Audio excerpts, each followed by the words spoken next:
Welcome to third, the most important part of complete walkthrough about how to start a league in Path of Exile as efficient as possible. If you haven't seen previous episodes, you better check them out first. Today we're gonna talk about why mapping is so bad on league start and what could you do instead. We will discuss all pros and cons of each method I'm gonna mention today. Hope both newer and older players are gonna find out something new and won't struggle without currency anymore. Let's start. Why is mapping so bad on league start? First, the worst thing is that you're not getting any loot on white and yellow maps, unfortunately. Sometimes you can drop a lucky divine on league start, but that's pretty much it. Since you don't have any passive atlas points invested yet, no mechanics are spawning on your maps, so you're not getting any loot. Second, it takes too long to get at least 100 plus passive atlas points, which are essential to set up any map farm. Getting 100 plus passive atlas points requires you to complete at least 95 plus maps and clear some of the Maven's invitations, but you're not getting any currency during all this process. Third, void stones. Getting void stones is a challenge as well, but they are so needed since they let you sustain your tier 16s and increase the chance of dropping tier 17s significantly. Aether and Exarch are easy, but after them you should kill Maven and Uber Elder as well, which requires decent character power, which is kinda difficult to get on an average non-gauntlet specific build, and fragments to enter the encounter itself, which are difficult to get on the very league start and takes even more time if you decide to self-farm them, or requires even more currency to buy a service. And lastly, if you're not choosing a specific build that is capable of clearing the whole atlas and killing these 4 bosses I mentioned before in really bad gear you farmed yourself, then you'll have to buy upgrades. But how are you gonna buy them if you're not getting any loot on white and yellow maps? So what could you do instead of killing white mobs in tiers? Well, it varies depending on your skill and desire. I suggest you these 5 options. All of them are much better than mapping on league start. Let's talk about each of them in details. Blight. Blight was the most powerful way to start a new league a couple years ago, when the mechanics we're gonna talk about a bit later were not introduced into the game yet. It has its own pros and cons. Let's take a look at them.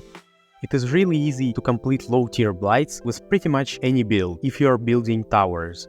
Even tier 16 non-Uber Blights require only 1 to 2 million damage, which is incredibly easy to scale.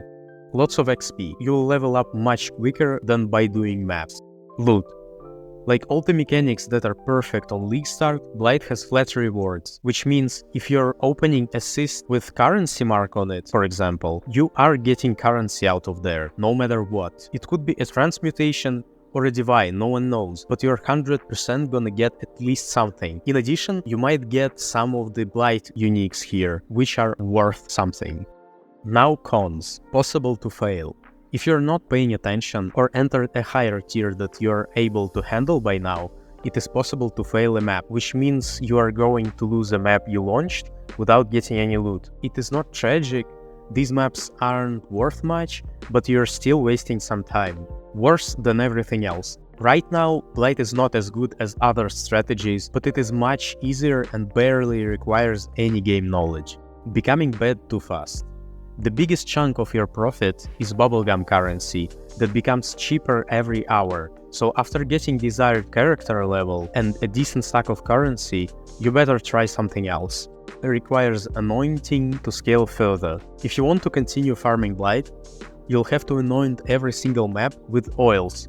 For example, anointing your map with 3 teal oils reduces the map time from 5 minutes to 2.5 minutes, if I'm not mistaken, which lets you run twice more maps per hour. So you should spend time managing oils and anointing your maps. And the last one is boring. Yeah, it might sound fascinating to play tower defense in PoE, getting XP and loot, but after a couple maps, it becomes really boring, and the only dopamine hit is when you're opening chests. If you still decided to farm Blights, what should you do? To use this strategy you must kill Kitava, otherwise you won't be able to use your map device. Then just buy any low level blighted maps you see and run them. That's it. Remember to use an alchemy or chisel, anoint it, and add Adziri fragments to boost your wand later on. Atlas tree does not interact with blighted maps, however, this quantity modifier that increases to 8% after completing Atlas does apply. Heist. Our next strategy is Heist. We already did it right after Act 8, but this time we're gonna dive deeper into it. Easy. Just like Blight, Heist barely requires any game knowledge and pretty straightforward. The only thing that could be complicated a bit is gearing your companions, since not all of them are needed and some of them require specific affixes on their gear pieces, plus job speed to complete contracts much faster. Plenty of Heist guides out there, just follow the one you prefer. Good XP. Heist has really good XP per hour, you can't die doing Heist, that also plays a key role in leveling fast. Loot. Just like Blight, Heist has flat rewards, including currency and more. Blueprints.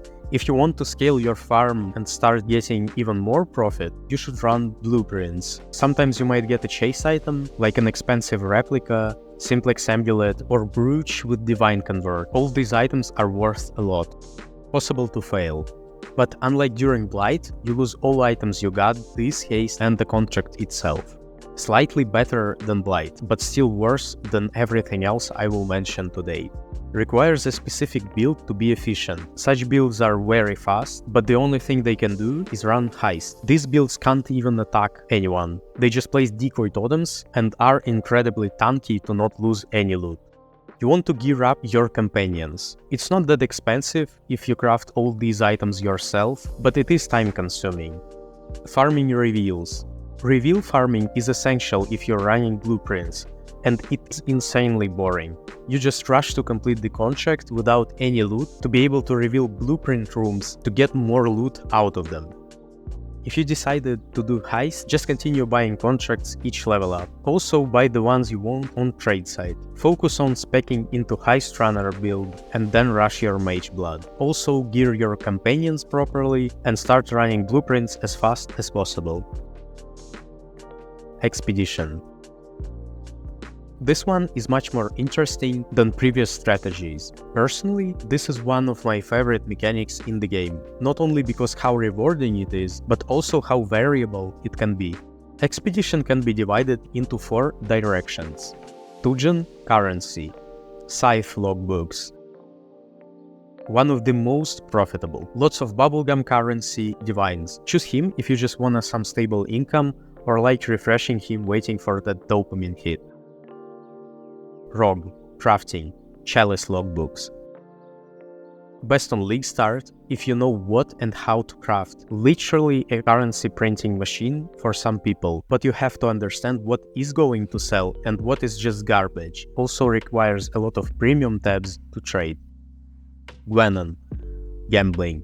You could try refreshing her to get chase uniques like Mageblood or Headhunter. Due to last researches, if you can say so, the average amount of Astragali needed to get one of them is 10,000. So yeah, just skip this one on League Start.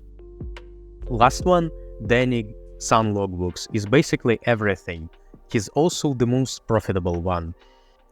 Refreshing him, you will get random logbooks and refresh currency of 3 other guys. So after refreshing Denig, you should also refresh one of the remaining 3 guys as well, Tugen for example, to maximize your profits. Then just sell the rest of logbooks and refresh currencies you don't need, Gwenon and Rogue for example. Much more profit comparing to Blight and Heist. Variable. If you're tired of Tugen, you can always try Rogue and vice versa. The best thing is that everything is profitable on League Start. Stacking up artifacts. Even if you don't have enough refresh currency to spend all your artifacts at the beginning, you will be able to spend them later, after just buying refresh currency from trade site, which is gonna give you a lot of currency at once, but a little bit later. You need a bigger starting budget comparing to Blight or Heist, since logbooks are much more wanted comparing to these two. So you might run early Heist a little bit longer to save up a decent bulk of logbooks. Much more difficult than Blight or Heist, so you need a strong build. All the mods you take after explosion stack, so when you're just starting and encounter a boss, for example, you might want to kill him early and then explode the rest. If you decided to try out Expedition, just run early Heist until strong enough build and decent starting budget. Then buy low-level logbooks from trade site and spam them. Atlas passive tree does not interact with logbooks. To start a logbook, just talk to Denig in your hideout. Flipping. This is the most boring one, but more efficient than everything else we talked about before. You don't need any build for it, only a starting budget. Simply because the economy in Path of Exile is far from perfect, you can abuse it in your favor. Buy low, sell high, that's it. You can snipe items or create buy orders using premium tabs to start buying items cheaper and resell them. For example, if an Orb of Regret is 1C each, but you're able to buy them 0.5 chaos each and resell them, you're left with 0.5 chaos in profit for each Orb of Regret sold. Also, unlike in real life, if you're selling something in bulk, it should be more expensive. For example, same Orbs of Regret, but this time you're selling 100 of them. Yes, they're usually 1C each, but since you got bulk, you can sell them for 110 or maybe even 120%, which is 110 to 120 chaos in our case, which is even more profit if you're buying them 0.5C each. It's a lot of game knowledge required, and Orb of Regret is just a rough example, but you got the point, hopefully. Economy is insanely fast during league start, trades are coming one after another. Just make sure you're making profit from every single one of them, and you're gonna be rich, even adding absolutely nothing to the economy yourself. No build required, insane profits early on.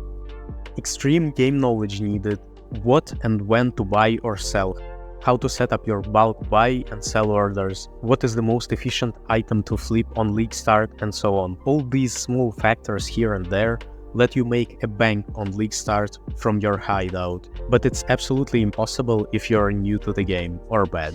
AFK gameplay. Some people hate trading in this game, so this is just not for them. If you want to try flipping, probably I don't have to tell you anything. You're experienced enough to figure out everything yourself. Sanctum. Our last strategy is by far the best one. I've started Settlers of Kalgur this way and got crazy amount of currency, including 2 original Sin Relics raw drops. I'm not gonna talk about what Sanctum is, plenty of guides out there on YouTube. So let's start with Thresholds. Quest 1 you're getting from Divinia for free in Act 10, so even if you're not doing this strat, consider grabbing it, doing the first floor and selling it for 10 to 20 chaos in like 3 minutes of your time. Anyways, the Quest 1 is really easy. First 3 floors are doable without any damage boons if you got like 300k DPS. Same with item level 68 to 69 Forbidden Tomes. Starting from item level 74, you need 4 times more damage, but it also gives you 1.5 times more divines comparing to item level 68. Small threshold is item level 75 Forbidden Tome. That's when Sandstorm Relic can drop from Lucia. And the last one you wanna run is 83. It gives you 2 times more divines comparing to item level 68 one, and requires 10 times more damage, which is approximately 3 million. So on average, you're gonna get like 5 to 6 divines per hour during low-level sanctums, 9 to 10 during mid-level sanctums, and 12 plus divines on item level 83 sanctums. It means you have to rush your upgrades to be able to do item level 83 sanctums as fast as possible. Best currency per hour first 1 or 2 weeks on league start, expensive lucky drops, 2-room reveal relics, 2 additional merchant offer relic, original sin relic, sandstorm relic, and even a mirror. A lot of XP. Since you can't die in Sanctum at all, you are leveling really fast while making a ton of currency. Just make sure that your Fizz max hit is at least 7k. You can't die here at all. Better to practice the league start scenario, otherwise you might lose your quest Sanctum and it's gonna be really bad. You can't clear floor 4 without damage boons from the very beginning, so you have to complete first 3 floors, save this Sanctum, and start another one you got from trade site. After, when you're strong enough, you will finish all these 4th floors getting a ton of currency. If you want to start through Sanctum, run early Heist until strong enough build and decent starting budget. Do your quest Sanctum first when ready. It is important because if you will use a Forbidden Tome and not the quest Sanctum first, you won't be able to open the quest one afterwards. Then continue spamming Sanctums and upgrading your build until you will be able to complete item level 83 Sanctums and farm them. Completing first 3 floors grants you 15 to 30 chaos, so you won't have any problems sustaining your books. To make everything clear, I suggest you watching my own gameplay on a 7-hour 30 minutes old character in a 4-link doing quest Sanctum. I got lucky with boons though. As you can see in the background, I'm already finishing 1st floor. If you're curious what I was doing before and how did I get to the Sanctum so fast, you should watch first 2 episodes of this series.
As you can see right before the first boss, I got really lucky and got the damage boon. You should prioritize damage boons, especially for a couple of your first Sanctums.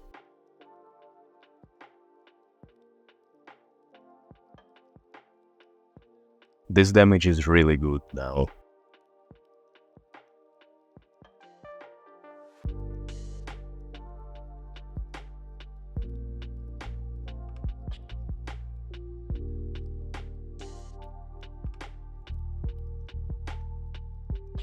After completing the first floor, you can extract the book and sell it for 10 to 20 chaos on League Start. That's what I was talking about earlier, if you don't plan to continue running Sanctums.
So right now, after finishing off the third boss, you want to extract your book and run another one to save this up for later. You will finish this sanctum just later when you're gonna be strong enough to be sure to not fail it. But since I got 2 damage boons, I'm gonna run it anyways, just to show you that it is still possible with the boons. Also, almost every time you're getting enough chaos orbs from just first 3 floors to be able to buy another book. So you're sustaining your books just from the first 3 floors, and all the 4th floors are profit. However, if you want to continue running sanctums, you should buy the sanctum vaults researches. Since people are still doing their campaign and not many people are running maps, you're gonna be primarily buy these researches and not the forbidden tomes yet. When there are gonna be enough forbidden tomes from tier 1 and tier 2 maps, you're gonna start buying them, but before that you should buy researches. These are basically quest sanctums of other people.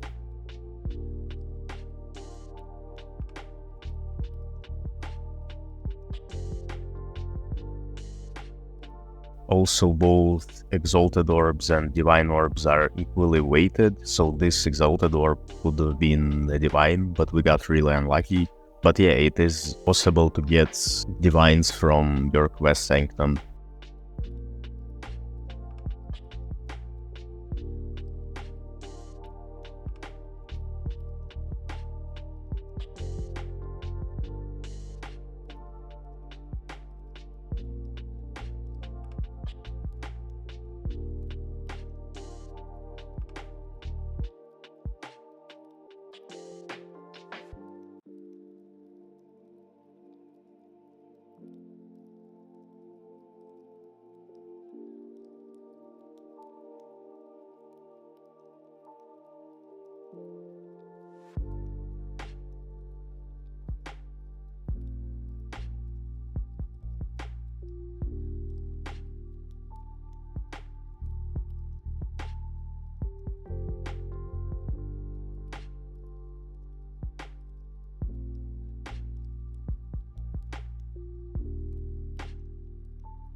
Here I played like a complete bot.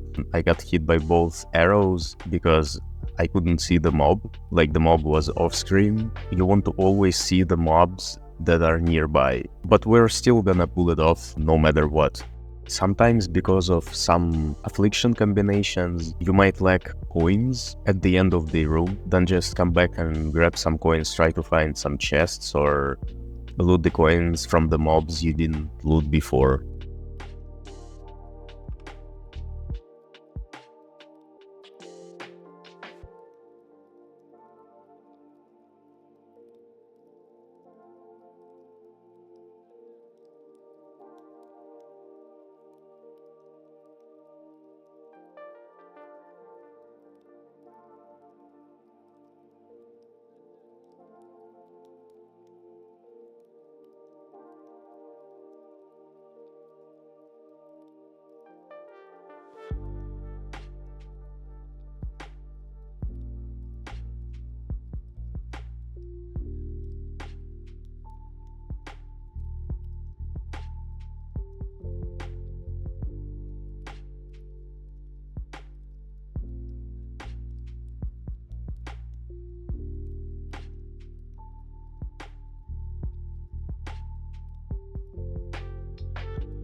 So just like this, with 8 hours old character, we did our first Sanctum because we got lucky with the 2 damage boons. If you don't have them, again, just save this Sanctum and run another one. Only first 3 floors. As you can see, my gear is nothing special. I had pretty much the same this league start, except the Legion boots. You don't need them at all. I was just using them instead of Imperfect Dark Marionette. That's a minion that allows you to set up a free aura, basically. You can find it on YouTube. I was using this minion on league start, but this time I just decided to go with boots, because they were really cheap. Also, the quality on my main skill, it helps a bit, but it doesn't really matter because we still are getting withered stacks from our ascendancy, so it's not mandatory at all. And yeah, overall gear is nothing special. So yeah, leave your thoughts in the comments, leave a like if you'd like to try one of these strategies next league. Hopefully I've helped some of you guys. But yeah, Sanctum is just absolutely insane. If GGG won't nerf it, and it's gonna be still insane next league, I'm definitely gonna league start through Sanctum again. Now let's count a little bit. After your first Sanctum, by the end of hour 8 into the league, you should focus on being able to farm item level 83 Sanctums. Let's say it's gonna take you 6 hours at most to level up your character, set up cluster jewels, make a 6-link, and so on. So by the end of hour 14, you're able to farm at least 7 to 8 divines per hour at minimum, running item level 83 Sanctums, since some rare quality relics are not that expensive yet. From now on, you can afford buying apothecaries every couple hours if they're available, or invest into something else. So you're left with 30 hours to farm your Mageblood until the end of day 2. Yes, it takes some work and patience, also you can't sleep during league start, but for some people it is worth it to get Mageblood during first 48 hours into the league. See you in the next one.